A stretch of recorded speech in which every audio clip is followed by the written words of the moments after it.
Okay, so now we will concentrate on the airway and how to maintain the airway. So these are the different oropharyngeal airways, OPA of different sizes. So you can see they vary in size from very small to very large. So how to select which is appropriate for your patient? So we will put it close to the let's say this is the angle of the mouth, and we will put it here because this is the location. Now this should, that the tip should come near the angle of the mandible. So you can see this is a very large oropharyngeal airway. This will go into the trachea or the esophagus and will cause regurgitation or cough. So we will choose a smaller one. Let's say we will try this one. So this is the oropharyngeal airway, OPA, and we have put it on the side of the mouth, and we see whether this is, the tip is close to the angle of the mandible. So probably this one is still a little bit larger. Okay, so this one. So let's try the third one, and we want to see whether, so this is an appropriate size. So the you can see the tip is close to the angle of the mandible. So this is the right sized oropharyngeal airway. Now the purpose of the oropharyngeal airway is to press the tongue so that the tongue does not fall back and occlude the nasopharynx and the oropharynx. So to put the oropharyngeal airway, we will first put it like this along the hard palate, and once it has gone beyond the tongue, then we will rotate it and place it here. So the final position is like this. The other way to put the oropharyngeal airway is to depress the tongue with a tongue depressor so that the tongue does not fall behind, and then you can put the airway in this position also. So there are two techniques of. Now this oropharyngeal airway is put only in unconscious patient. In conscious patient you cannot put because it will lead to a gag reflex. The patient will vomit, or if it goes into the esophagus, then it will cause vomiting. So in conscious patient we have a nasopharyngeal airway. So I'm not sure we have it. So it's a small tube, let's say like this. So about this much of the tube, and there are different sizes. You match it with the nostril or the little finger of the patient. So let's say this is about the size, and if this is a nasopharyngeal airway, we can put it through the nose and it goes in the nasopharynx. So oropharyngeal airway and the nasopharyngeal airway, these are the basic forms. Now if you want to have an advanced airway, then this is the laryngeal mask, and this is the endotracheal tube. Where is the endotracheal tube? So this is the endotracheal tube.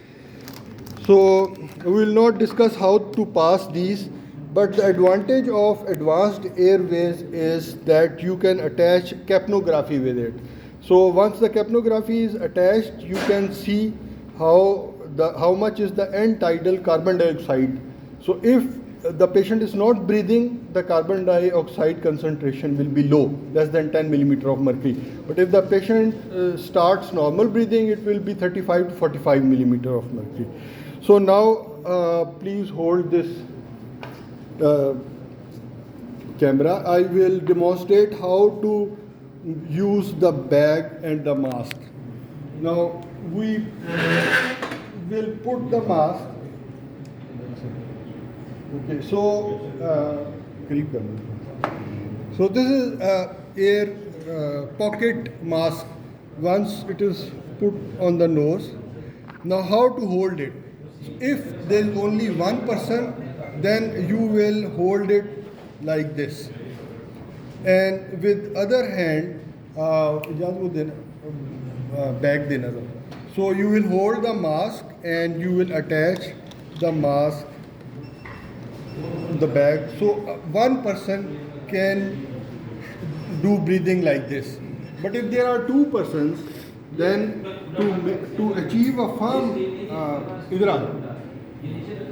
to achieve a firm grip, ये पकड़ो.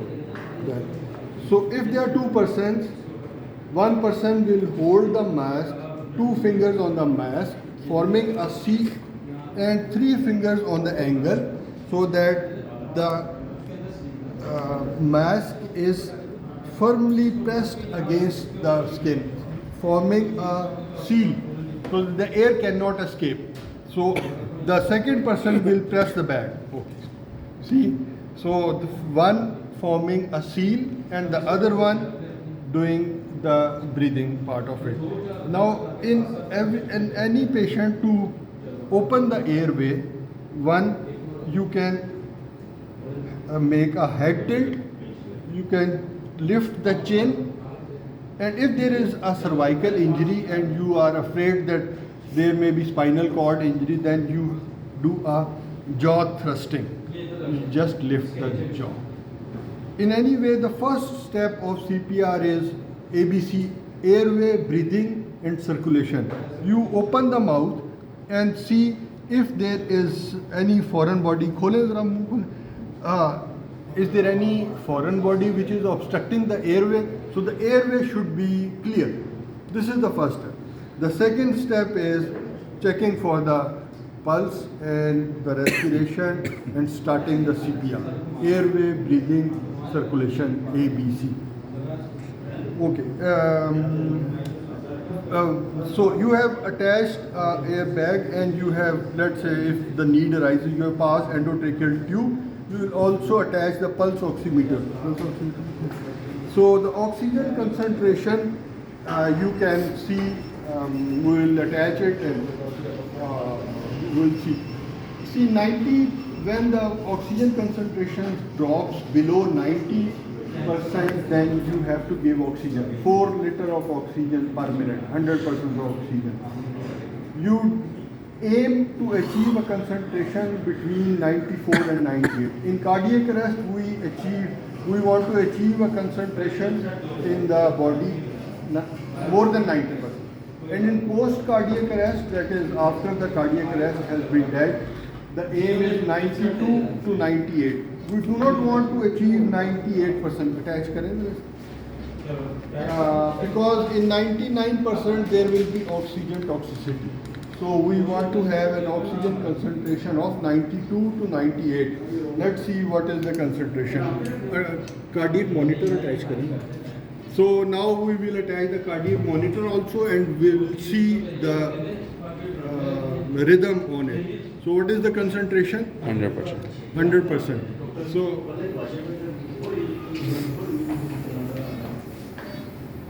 pause the leads and you are looking at the cardiac monitor. The first thing is you will see the rhythm. Now the rhythm can only be seen once you are not doing CPR. If you are doing CPR, there will be vibrations and you will not be able to make it out. So once you see the rhythm, this is the normal sinus rhythm. So you have the pulse rate and the heart rate. और कितना pulse है? Sir, 84 का pulse rate है. 84. What is the blood pressure? 110 by 70. So above 90 is normal. A mean pressure of 65 is satisfactory. If it is less, the systolic is less than 90, this is unstable condition. Okay. So once you appreciate, you have capnography. Okay, so once you appreciate ST segment elevation, this is called STEMI or STEMI. So once you once you recognize a STEMI, you ask the patient to chew 165 to 162 or to 325 milligram aspirin. put one glycerol nitrate tablet under the tongue, sublingual, give oxygen, and if there is chest pain, you give morphine. Now in STEMI, we have the target either to give fibrinolytic treatment, which is antiplaque, or the catheter and balloon and PCI, percutaneous intervention. So placing a stent. So Amna, can you demonstrate what are the different airways and how will you achieve the breathing? Life support, and in these we have the different types of airways. First of all, we have the oropharyngeal airway, and there are different sizes available, and we choose it according to the patient need, and this is how we see. We put the airway on the angle of the mouth, and then we see whether its other end reaches the angle of the mandible or not. If the airway is large enough to reach the angle of the mouth, then this is the appropriate size. Otherwise, if it's larger than that, then it will either touch the esophagus or trachea and causing the gag or regurgitation, and which is troublesome. So we need to figure out the right size for the oropharyngeal airway. For example, this is, as you can see, it's starting from the angle of the mouth till it crosses the angle of the mandible, so it's quite large for the patient. So this is not appropriate for him. Second is, after oropharyngeal airway, we have the nasopharyngeal one. The exact one is not available for here, but just for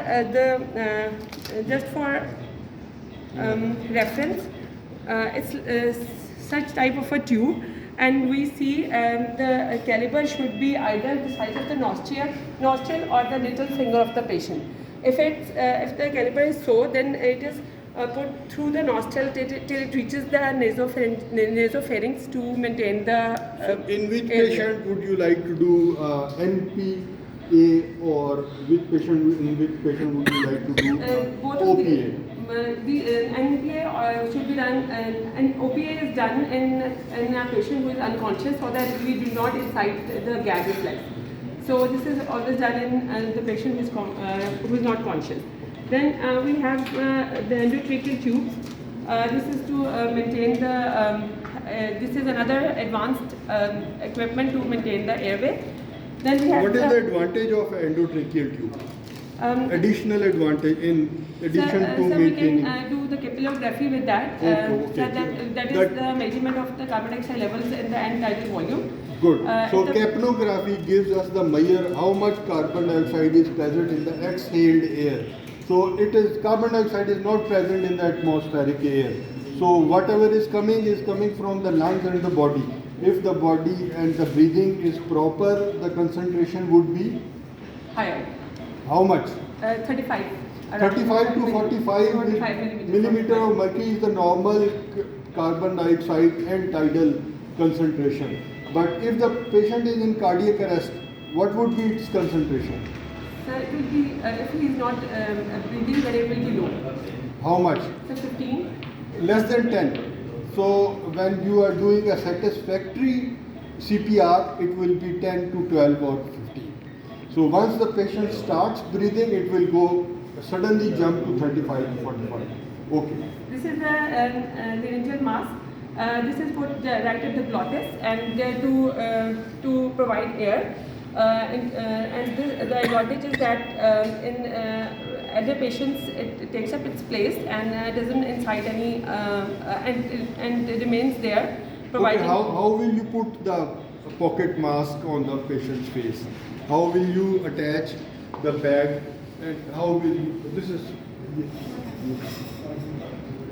so if there is only one person, how will he or she maintain the breathing? So if it's only one person, then it will go with the seal, so that we'll ensure that it is sealed from all sides, so that see, the two fingers are around making a C, but the three fingers are on the angle of the mandible.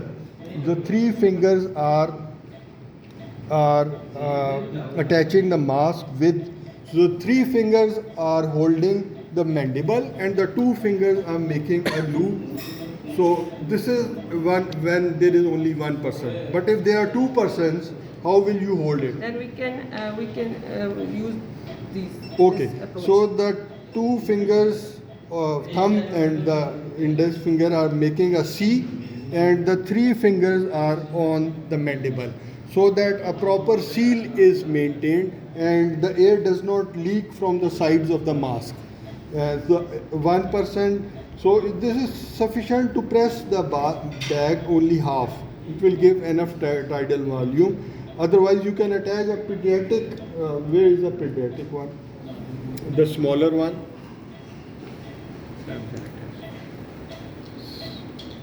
So this is the pediatric bag, and you can press it full. But the adult bag, you have to press it only by half the volume. That is sufficient. So 1 breath per after every 6 seconds. You count 6 and then you press for once. So thank you very much.